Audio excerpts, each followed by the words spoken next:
नमस्कार, दिव्यांगम YouTube channel से दर्शकों आपका स्वागत है। आज बहुत दिनों के बाद एक ऐसा विषय हम चुन के लाए हैं जो हम लोग उसके ऊपर चर्चा करेंगे। रोज हम पढ़ रहे हैं कि आज हमारी इस युवा ने एक बिला वजह आत्महत्या कर ली। हम सुन रहे हैं कि व्यक्ति मानसिक रोग से पीड़ित होकर के अस्पताल में भर्ती है। कल तक जो एमटेक का विद्यार्थी था, आज वो रुइया अस्पताल में भर्ती है। इसी तरीके से जब हम सुनते हैं एक शैलजा लड़की जिसकी उम्र मात्र 18 साल की थी, अभी ग्रेजुएशन में उसने प्रवेश लिया था और सुन के बड़ा आत्मा रोग की है जब उसने तीसरी मंजिल से, स्कूल की तीसरी मंजिल से छलांग लगा करके आत्महत्या कर दी। मित्रों, ये एक विषय आपका भी है, हमारा भी है। हम लोग दुखी होते हैं, इसका कुछ समाधान सोचने की आवश्यकता है क्या? आइए इस पे चर्चा करते हैं। हमारे बीच में प्रीति एम शाह जी हैं और युवाओं का प्रतिनिधित्व करने के लिए हमारे बीच में मिस्टर, और इन सब विमर्श का जो सारांश होगा वो सारांश कैसा जा रहा है, इस पे हम पूछेंगे आलोक जी से। तो मित्रों, प्रीति जी, आपको ऐसा लगता है कि आज जो युवाओं की स्थिति हो रही है, इसका क्या कारण है? असल में इसके कारण के पीछे कुछ ऐसी बातें बताइए जो कि ऐसा लगता है कि हमारा समाज इसके लिए कहीं न कहीं जिम्मेदार होता है। जी बिल्कुल, आपने ठीक कहा, समाज हमारा इसके लिए जिम्मेदार है और आजकल का जो परिवेश है वो इसके लिए बहुत ज़बरदस्त जिम्मेदार है। क्योंकि युवा तो हम भी थे, कभी आप भी युवा थे, हम भी युवा थे, लेकिन हमारे समय पर शायद ये कारण इतने नहीं, इस तरह से हमारे अंदर घर नहीं कर गए थे कि हम अवसाद में चले गए। क्या परेशानियां आपके युवा, जिस टाइम आप युवा थे तो आपको नहीं आई या हमें नहीं आई। फर्क अब यह आ गया है कि अब अनड्यू प्रेशर, अब वो किस किस चीज़ का प्रेशर? पढ़ाई का प्रेशर, समाज में अपनी एक पोजीशन बनाने का प्रेशर, फेसबुक पे लाइक का प्रेशर, क्या बात है। सोशल मीडिया पे हम खूबसूरत दिख रहे हैं या नहीं दिख रहे हैं, ये प्रेशर। आपके पास सोशल मीडिया पे 20 दोस्त हैं, मेरे पास सिर्फ 10 हैं, ये प्रेशर। आप समझ रहे हैं, प्रेशर के प्रकार बदल चुके हैं और आज के युवा को ये नहीं मालूम कि क्या ये प्रेशर लेना भी है या नहीं। क्यों ऐसा लगता है? ये वेदांत से अगर आप पूछें जी, वेदांत, ऐसा लगता है कि युवाओं का प्रेशर ये बदलने का कोई कारण हो सकता है? कारण इसका बदलने का यही है जो सोशल मीडिया का इस टाइम पूरा दौर है। तो सोशल मीडिया ने इतना कॉम्पिटिटिव बना दिया है इस चीज़ को कि एक सब लोग एक रेस में लगे हुए हैं कि अगर वो सैटरडे संडे को पार्टी जा रहा है, क्लब की फोटोज डाल रहा है, तो मैं क्यों नहीं? क्या मैं कम कूल हूँ अपने दोस्तों से? क्या मैं उनके साथ बैठने योग्य नहीं हूँ? ये एक बहुत बड़ी चीज़ है जो सोशल मीडिया ने एक बेमतलब का कंपटीशन बना दिया है लोग। कहने का मतलब ये है कि इंफीरियरिटी कॉम्प्लेक्स और सुपीरियरिटी कॉम्प्लेक्स दोनों का पिक्चर है कि उसने उस ब्रांड की शर्ट पहन रखी है, उसके पास उस ब्रांड की बाइक है, मेरे पास तो बाइक नहीं है, साइकिल पे है। तो सोचिए एक वो इंफीरियरिटी बेमतलब की बढ़ी जा रही है। क्योंकि जिसने भी बाइक के साथ फोटो डाली उसके नीचे लोगों ने डाला, कमेंट करा, उसकी बाइक पे कमेंट करा कि अरे बहुत खूबसूरत बाइक है, ये है वो है। अब मैं साइकिल के साथ कैसे डाल सकता हूँ फोटो? अच्छा आलोक जी, आपको लगता है कि आपकी पीढ़ी भी क्या कम जिम्मेदार नहीं जो आप इन लोगों को, युवाओं को इस प्रकार के रास्ते से कुछ सकारात्मक रास्ता दिखाएं? आपकी पीढ़ी नहीं, हमारी पीढ़ी भी जिम्मेदार है। उनको अपने बच्चों के बारे में सोचना चाहिए और अपने जो अगल बगल जो भी पढ़ने वाला बच्चा हो उसका जो सपोर्ट वो करना चाहे तो दिल से करना चाहिए। मतलब ये बहुत ज़रूरी है। अब हम अखबार में डेली न्यूज़ पढ़ रहे हैं, कोटा में रोज़ कोई ना कोई हर चौथे दिन सुसाइड आ रहा है कि सुसाइड कर लिया। तो सब टॉपर है स्टूडेंट्स है कोटा में जी, तो क्यों सुसाइड कर लिया? आज छठी मंजिल से कूद के वो मर गई, आज उसने आग लगा ली, आज उसने जहर खा लिया जी। तो इसके लिए जिम्मेदार कहीं ना कहीं माँ बाप भी हो सकते हैं और साथी भी हो सकते हैं, साथी भी हो सकते हैं और स्कूल के अध्यापक भी। अच्छा, इसमें प्रीति जी ऐसा नहीं लगता है कि नैतिक मूल्यों का कहीं, जो हम नैतिक शिक्षा शुरुआत से देते हैं, उसका कहीं इसमें कोई कमतरी आई है, इसमें कुछ कमी आई? आपने ना मेरे मन की बात छीन ली। नैतिक मूल्यों का ह्रास तो जबरदस्त हुआ है। और मैं आजकल जितने फोरम पे जब मैं कुछ बोलने जाती हूँ तो ये ज़रूर बोलती हूँ कि हमारे समय पर एक विषय था जिसमें नैतिक शिक्षा हमें पढ़ाई जाती थी रोज़। आपको पता है नैतिक शिक्षा आप कोर्स में करिकुलम में ही नहीं है। क्यों? बिल्कुल मैं आपको बता रही हूँ, मॉरल साइंस सब्जेक्ट हट चुका है। आप समझ रहे हैं? जिसमें हमें पंक्चुअलिटी, ऑनेस्टी और ये ट्रस्ट, ये सब पूरे चैप्टर्स होते थे। अब ये सब्जेक्ट ही नहीं, सब्जेक्ट नहीं बोलो। चलिए अगर सब्जेक्ट हट गया है तो माँ बाप को तो ये बताने का कोई सबक ये माँ बाप इसी विषय पर आने वाली थी कि चलिए ठीक है सब्जेक्ट नहीं है पर हम परिवार को तो प्रथम पाठशाला कहते हैं। तो हमें तो पता है ना, हमारे तो मॉरल साइंस के सब्जेक्ट नहीं है तो क्या हुआ, हमें तो पता है कि हमें अपने बच्चे को कौन सा नैतिक मूल्य देना और कौन सी बात बुरी है वो बतानी है। तो ये एज माँ और एज पिता हमारी ड्यूटी है। स्कूल नहीं दे रहा कोई बात नहीं, लेकिन दिक्कत जो है वो आज के समय में ये है कि माता पिता के अपने भी अब इंटरेस्ट लेवल बदल चुके हैं। उनका समय देखिए कठिन दौर है, माँ बाप दोनों नौकरी कर रहे हैं तो नौकरी करने में समय जा रहा है, लेकिन जो वापस आके समय जा रहा है वो व्हाट्सएप पे जा रहा है, वो उनके फेसबुक और उसके दोस्तों के साथ जा रहा है या उनके अपने पार्टीज में जा रहा है। तो जब माँ बाप के पास समय नहीं बच्चे को देने का, तो आप ये समझिए कि तो बच्चे के पास भी तो समय नहीं माँ बाप को देने का, तो ये दोनों तरफ से ह्रास हो रहा है। अब बच्चे को जो उसके अपने साथियों ने बताया, तो बच्चा परिपक्व नहीं है मानसिक तौर से, उसके साथी भी परिपक्व नहीं है मानसिक तौर से। अब उन्होंने कोई चीज बताई तो बच्चा तो ये समझ रहा है ना। और एक आपको भी पता है किशोरावस्था में हर बच्चे को लगता है कि सिर्फ मैं बुद्धिमान और मेरा दोस्त, सबसे कम अक्ल मेरे माता पिता के पास और मेरे शिक्षकों के पास। क्या बात? तो अब मेरा वही अपरिपक्व दोस्त जब मुझे कोई राय देगा तो मैं तो तुरंत सुनूंगा या सुनूंगी और उसी पे अमल करूंगी, क्योंकि माता पिता के पास तो समय नहीं है मुझसे बात करने का और स्कूल में मॉरल साइंस बंद हो चुका है। अच्छा बेटी जी एक बात बताइए कि बहुत जगहों पे हमने पढ़ा है, आज भी जब इस सब्जेक्ट को मैं देख रहा था तो ये आया कि ये भी एक आ गया है स्टेटस कि हमारी गर्लफ्रेंड नहीं है या हमारा बॉयफ्रेंड नहीं है और इनका गर्लफ्रेंड 2 हैं, इनके बॉयफ्रेंड 3 हैं। तो ये भी क्या है इस प्रकार का युवाओं में इस प्रकार का प्रचलन क्या कहाँ तक उचित है? सर ये प्रतिस्पर्धा है। जैसे टीयर 1 सिटीज हो गए जो मुंबई, दिल्ली, यहाँ पे अब ये दौर भी खत्म होता जा रहा है कि वो कहते हैं कि हमें ऐसे कमिटमेंट में नहीं पड़ना। अच्छा। कि हमें कोई टैग ना लगे गर्लफ्रेंड का, दोस्त का या कुछ भी। अच्छा। हाँ, आपको जब तक साथ रहना आप रहिए, जिस दिन आपका मतलब सद हो गया आप निकल जाइए। अब ये टीयर 1 सिटी में चल रहा है, पर टीयर 2 जैसे लखनऊ है, हालांकि है तो मेट्रोपॉलिटन नहीं बट अभी टीयर 2 ही है, तो यहाँ पे और छोटे डिस्ट्रिक्ट्स के लोग आते हैं, गोरखपुर, बलिया, बहराइच, क्योंकि यहाँ पे अच्छे कॉलेजेस हैं। अब वो चीज़ कॉलेज में आके उनको एकदम से चकाचौंध दिख जाती है, क्योंकि लखनऊ भी अब आगे बढ़ गया है, यहाँ पे क्लब्स हो गए हैं, सब चीज़ें हैं। तो अब ये दौड़ उनमें लगी हुई है, क्योंकि गाँव में आप बिल्कुल सीमित थे, डिस्ट्रिक्ट या गांव में आपका परिवार नहीं है, आपके जानने वाले नहीं है, तो आप अगर किसी के साथ घूमोगे टहलोगे तो लोग देख के बता सकते हैं। बट आप किसी और शहर में, आप यहाँ रात में क्या बोल रहे हो, माँ बाप से आपने फोन करा कि मैं इस फलाना के घर पे रुकी हुई हूँ, तो वो कहेंगे अच्छा ठीक है, वो तो आपके भरोसा कर रहे हैं। आप रात में पार्टी करो, कुछ करो, ये सब किसी को नहीं पता। और यहाँ पे क्या है कि किसी के गर्लफ्रेंड नहीं है तो उसको ऐसे तरह की नजर दिखाता है, यार बताओ इसकी गर्लफ्रेंड नहीं। इसका ये भी कारण एक अवसाद का है।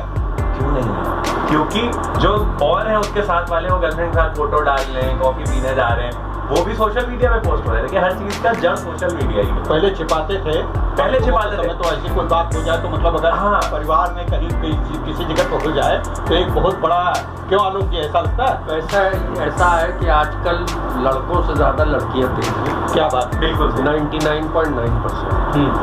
मेरे ज्ञान में कई गर्ल्स हॉस्टल ऐसे हैं जिनके बाहर आज भी आप चले जाइए तो रात 8 बजे बाद लड़के टहलते मिलेंगे, तो लड़कियां उनसे बाहर मिल रही हैं, मोबाइल दिए जा रहे हैं, 50-50 हज़ार रुपये के लड़का चुरा के ला रहा है, चेन स्नैचिंग करके ला रहा है, या कुछ भी करके ला रहा है, या घर से झूठ बोल के ला रहा है, या उसकी हैसियत अनुसार अपने ला रहा है, अमीर बाप का बेटा है, गाड़ी में घुमा रहा है। तो लड़की जो आई है बाराबंकी से, उसने तो कार देखी नहीं, वो आई यहाँ पढ़ने, माँ बाप ने छोड़ रखा है, अब उसको घर से मिलता है 3,000 रुपये महीना है, उसको चाहिए 30,000 रुपये महीना, क्योंकि उसको खर्चे वैसे ही, उसके साथ की लड़कियां सब वही कर रही है, पार्टी सबको करनी है, मेकअप सबको करना है। एक बार मेकअप में जाने का खर्चा समझ लीजिए कि 2-3 हज़ार रुपये है, सलून में जाने का मतलब आजकल है, उसको जाना है, फेशियल कराना है, घूमना है, मोबाइल महंगाई वाला चाहिए उसको। अच्छा, तो प्रीति जी बताइए, इसके विषय में कुछ विकल्प बताइए,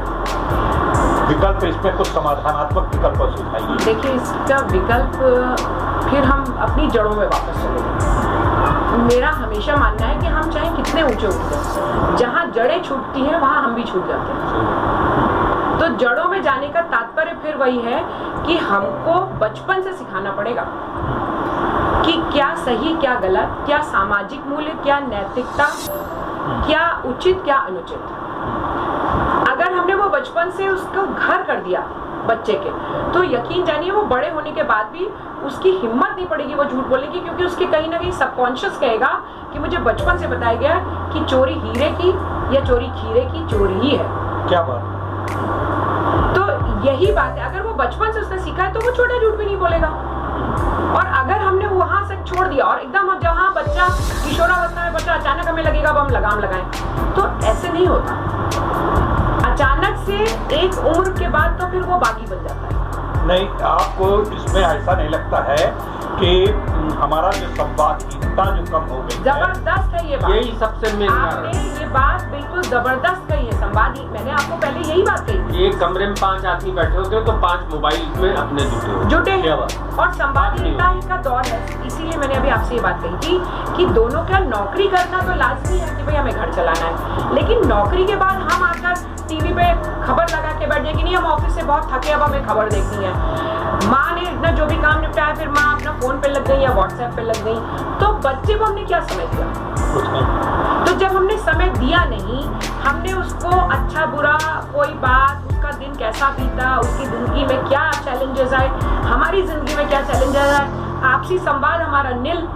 तो जब हमारा आपसी संवाद नील, तो फिर उसी का खामियाजा जब हम भुगत रहे हैं तो हम दूसरे को दोषारोपण क्यों कर रहे हैं? अच्छा, और इसके बाद और आपसे ही पूछ रहे हैं जी। आपका इसके बाद जैसे कि अब कहा जाता है एकल परिवार को, मतलब एक बच्चा हो गया तो मतलब पहले तो 2 या 3 बच्चे कहे जाते, तब एक बच्चा हो गया पर्याप्त है। तो जब एक बच्चा हो गया तो एक बच्चे का दूसरे बच्चे से कोई संवाद नहीं, कोई उसका साथी नहीं, घर पे नहीं साथी, घर पे माँ बाप हैं, तो फिर वो टीचर है, फिर उसके बाद कोई उसकी बात ही नहीं। तो क्या ऐसा भी लगता है कि ये परिवार में जो एकल वाली स्थिति है, परिवार में जो माँ बाप का जो कि मतलब परिवार में केवल बहुत छोटा परिवार, ये भी एक कारण हो सकता है? जबरदस्त, क्योंकि देखिए एकल परिवार, आप देखिए कि पहले परिवारों में दादा दादी होते थे। क्या बात।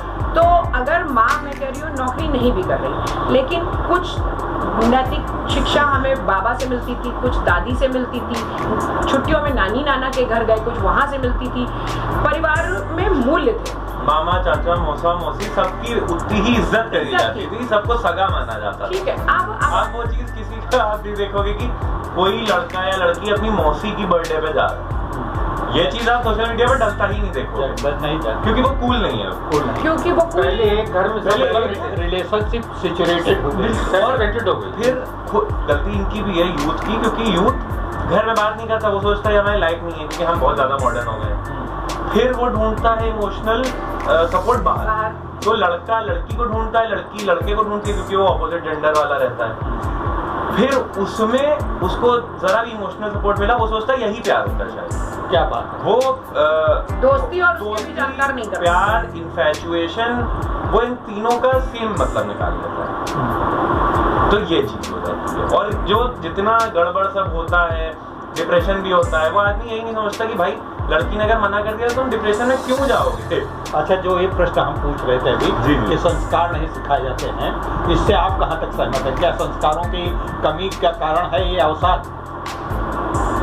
संस्कार देखिए, मुझे लगता है सारे माँ बाप ही सिखाते हैं, पर सिखाने के बाद उस चीज़ को प्रैक्टिस कितना करा जाता है डेली लाइफ में। मतलब हमने बचपन में पढ़ा है honesty is the best policy, आप उसको प्रैक्टिस कर रहे हो, आप अपनी असलियत जिंदगी में क्या सच के मार्ग पर या सच की राह पर चल रहे हो? पढ़ाया तो सबने और सबको पता है, एक चोर को भी पता होगा, बट क्या वो चल रहा है, वो वाली चीज़ है। तो इसमें बच्चों का भी उतना ही क्या कहते हैं इन्वॉल्वमेंट होना चाहिए कि उनको सिखाए गए हैं संस्कार, पर वो उन संस्कार को जो रियल वर्ल्ड है उसमें लगा के, उसमें अप्लाई करके फिर देखें ना कि ये कहाँ लग रहा है। आज जब सिगरेट पीता हुआ पिता जब बच्चे से कहेगा कि सिगरेट पीना मना है और सिगरेट पीना इंजूरियस है, वो क्यों मानेगा? तो वही प्रैक्टिस व्हाट यू प्रीच वाली चीज आ जाती है यहाँ पे कि या तो जो चीज आप कह रहे हो तो उसके फिर आप ये भी बताओ कि यार मैंने सिगरेट भले ही शुरू कर दी थी, मुझसे छोड़ी नहीं जा रही क्योंकि अब इसकी आदत लग गई, लत लग गई है, तुम इसलिए मत शुरू करना। या तो आप उसको गंदी चीज भी उसके साथ बताइए, तब आदमी को ये भी लगे यार ये करा हुआ है इसलिए बता रहा है, ये नहीं छोड़ पा रहा है तो शायद मैं ना ही करूं कि पता मैं भी ना छोड़ पाऊं। तो वैसी चीज है, आपको भी बताने का तरीका थोड़ा अपने हिसाब से।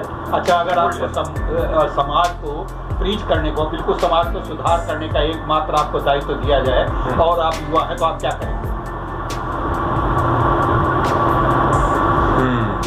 युवा के लिए ही ना, युवा को क्या बोला जाए?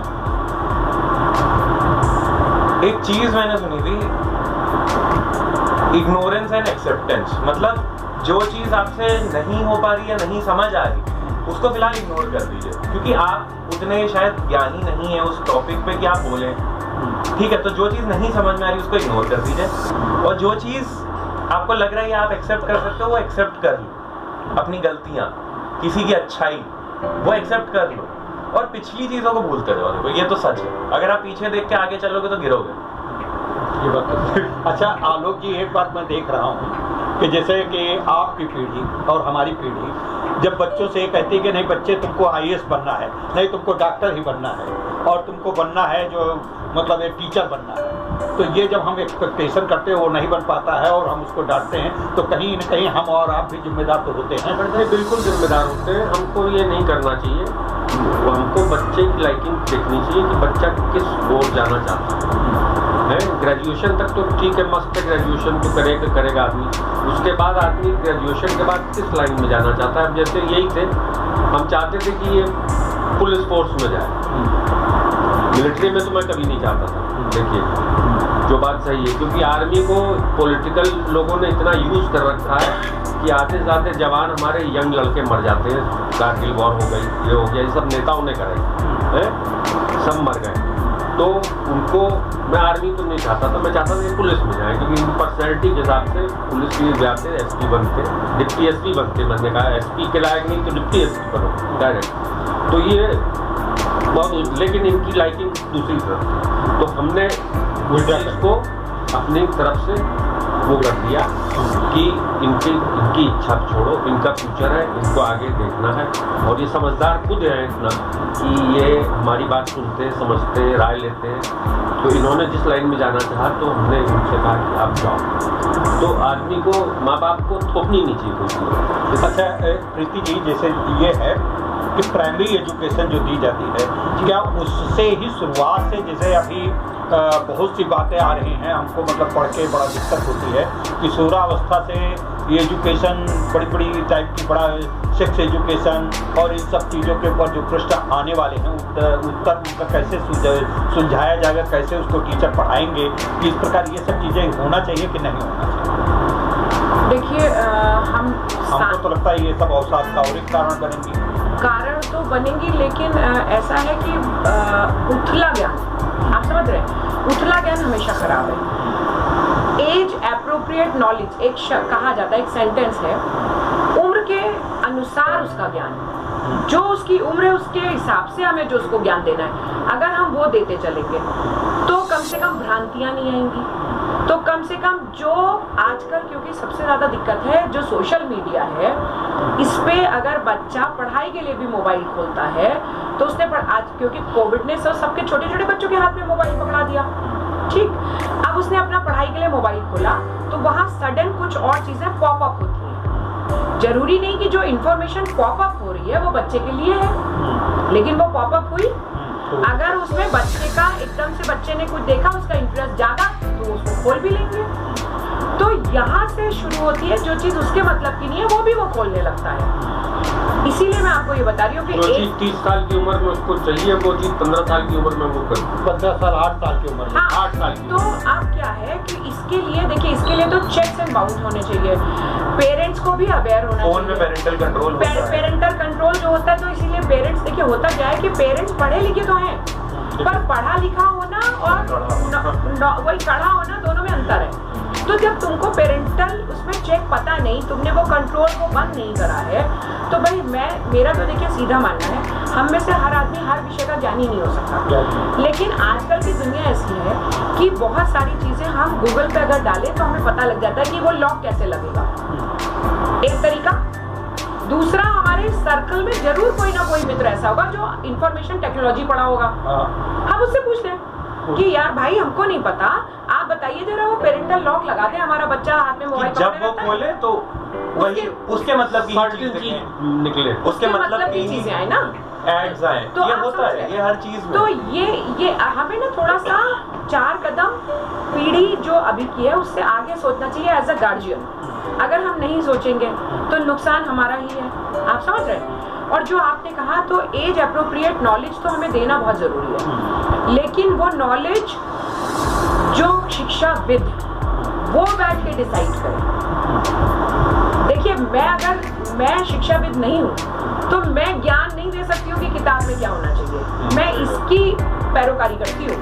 मतलब एक विशेषज्ञ को ही विशेष स्थिति में उसको बिल्कुल। आप ये बताइए कि अभी चंद्रयान जा रहा है, तो क्या मैं जाकर नासा में अपना ज्ञान बांटने लग जाऊं तो वो मेरा ज्ञान ले लेंगे? बिल्कुल नहीं लेंगे। तो सर ये फिर किताबों के साथ क्यों होता है? क्या बात, ये बात। और ये सब चीजें करिकुलम में ऐड इसलिए भी करनी चाहिए क्योंकि जितना एक बच्चे को बताओगे ना कि ये इस तरह के पीछे नहीं जाना, वो जरूर जाएगा। अच्छा, अब मैं पूछना चाहता हूँ, बस तो आखिरी चरण पे है, मैं बस उसके अवसाद को कैसे बच्चों में समाप्त किया जाए, थोड़े थोड़े में प्रश्नों का उत्तर दे दीजिएगा। मैं 5-5 प्रश्न पूछता हूँ तो बड़ा जल्दी हाँ होना है। क्या अवसाद के लिए पिता और माँ एकदम जिम्मेदार हैं? क्या मोबाइल फोन को इसके लिए बिल्कुल एकदम से जिम्मेदार आप मानती हैं? पूर्णतः नहीं। अच्छा, सरकार को क्या इसमें कदम उठाने चाहिए? बिल्कुल। इसके विषय में क्या युवा को योगाभ्यास करने की आवश्यकता है? मैं मानती हूँ शारीरिक श्रम और शारीरिक व्यायाम और योगा यही हमारे मानसिक स्वास्थ्य के लिए भी चाहिए। अच्छा, क्या युवाओं को अगर साथ में सामूहिक बैठा करके कुछ ज्ञान दिया जाए तो क्या उनका फायदा हो सकता है? बिल्कुल हो सकता है, जिसको ग्रुप डिस्कशन कहते हैं। ग्रुप डिस्कशन से फायदा बिल्कुल होता है। अच्छा, ठीक है। अच्छा, ये बताइए कि युवाओं की सबसे बड़ी समस्या आज आपको क्या दिखती है? बेरोजगारी या सुंदर होना? बेरोजगारी नहीं, आराम से काम करना, मतलब आराम तलब होना। अच्छा, क्या युवाओं को इस विषय में बताना चाहिए कि मतलब आपको ये करना उचित है या नहीं है, या युवा मान लेगा? बताना तो जरूर चाहिए, मानना ना मानना उन पे। अच्छा, युवाओं को किस प्रकार की शिक्षा दी जानी चाहिए? मानसिक संतुलन सही रखने की, मतलब सबसे पहले तो मानसिकता बदलनी चाहिए। युवाओं के कैरियर के विषय में क्या बताना चाहिए? माँ बाप को बताना चाहिए कि उनको स्वयं डिसाइड करना चाहिए? किसी समझदार से पूछना चाहिए, करियर काउंसलर्स होते हैं तो, क्योंकि माँ बाप भी, क्या पता माँ बाप का उतना एक्सपोजर नहीं है। अच्छा, युवाओं को क्या लिविंग रिलेशनशिप की तरफ बढ़ने की आवश्यकता है नहीं है? ये युवाओं को डिसाइड करने दीजिए, मुझे नहीं पता। जो जिसको, मतलब अब तो वही है, फ्री इंडिया है, तो जिसकी जो मर्जी है वो कर सकता है, सही गलत जान हर चीज का। हाँ। अच्छा, युवाओं को एक विशेष स्थिति के बाद क्या करना चाहिए? मतलब जैसे कि उन्होंने ग्रेजुएशन पूर्ण कर लिया, पोस्ट ग्रेजुएशन कर लिया, उसके बाद क्या कमर्शियल एजुकेशन पर जाना चाहिए, क्या कंपटीशन की तरफ जाना चाहिए? अगर उनको लगता है वो कंपटीशन के लायक है तो जरूर जाए, मुझे नहीं लगता तो मैं नहीं गया। अच्छा, आप आलोक जी बस थोड़े से 2-3 प्रश्न पूछेंगे। क्या ये बुजुर्गों की सबसे बड़ा ये देन थी कि हम लोग इस तरीके की स्थितियों से पार हो चुके हैं और अब ऐसा नहीं होता है? हाँ, बिल्कुल। अच्छा, युवाओं को क्या युवाओं के द्वारा बुजुर्गों की इज्जत में कुछ कमी आई है? ऐसा बिल्कुल आई, बिल्कुल आई। अच्छा, युवा लोग जो हैं, युवाओं में युवतियाँ हैं, उनको स्वतंत्रता किस सीमा तक देनी चाहिए? कोई थोड़े दिनों के लिए कि बहुत दिनों तक? नहीं, उनको नियंत्रण में रखना चाहिए। नियंत्रण में रखना। बिल्कुल। तो मित्रों, ये आज का ये डिस्कशन था, काफ़ी उपयोगी डिस्कशन है। हम ये चाहते हैं, हम इस बात की परिकल्पना करते हैं कि हमारे युवा, विशेषकर युवा और युवतियाँ दोनों के लिए है, युवतियों में इस बात का धारणा बननी चाहिए कि थोड़ा सा मर्यादित आचरण करें और मर्यादित रूप से चलें। जैसा कि हमारे पैनल में बताया गया है कि माँ बाप की विशेष जिम्मेदारी होती है। इसके अलावा अध्यापन के क्षेत्र में भी विद्यालय के जो मैनेजमेंट है, टीचर्स हैं, उनको भी बच्चों के ऊपर ज़्यादा बोझ नहीं डालना चाहिए। तो इस प्रकार से आज का ये हमारा डिस्कशन यहीं पे समाप्त करने के प्रयास हम कर रहे हैं और इस बात के लिए हम युवाओं से विशेष अपेक्षा करते हैं कि वो किसी भी प्रकार के गलत निर्णय लेने से पहले, अपने को समाप्त करने से पहले, आपका जीवन अमूल्य है और इस जीवन को, अमूल्य जीवन को आप अभी समाप्त नहीं हो गया है, इसके आगे भी बहुत से राहें हैं। तो इसी के साथ हम अपने दर्शकों से विदा लेते हैं। नमस्कार।